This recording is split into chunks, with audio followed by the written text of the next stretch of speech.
Hi, thanks for tuning in to learn a bit about the backward design process over the next 5 minutes or so. The ideas come from Wiggins and McTighe in their book Understanding by Design. Since backward design is essentially a course planning process, let's start with a scenario. Say I'm planning to teach a course in filmmaking to a group of undergraduates. We'll call it Filmmaking 101. I've talked to some colleagues who've inspired me with suggestions for some great activities like script writing, storyboarding. Hey, maybe I can even get them to produce a short film. But hang on, this is beginning to sound like a long to-do list. I need to set the stage for learning, not just doing. After all, what is really important to learn about filmmaking? What inspires learners? And how can they use that to guide their learning?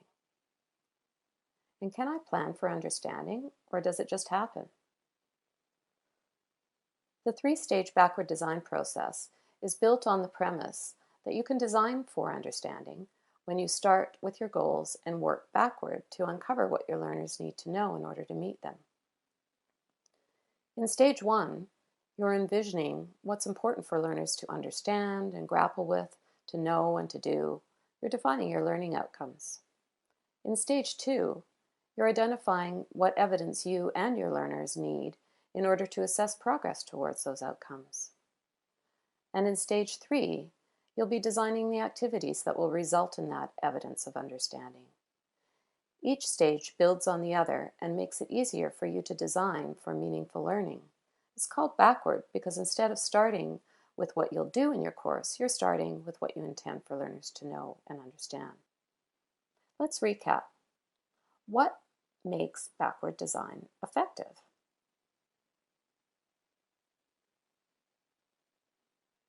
Well, starting with a vision for the essential outcomes for learners and defining goals sets you on a path to create an environment for learning. From there, planning opportunities for learners to produce the evidence needed to evaluate progress towards goals. And lastly, careful planning of activities and the use of resources to help them create that evidence results in alignment between goals, assessment, and activities, kind of the linchpin of effective learning design.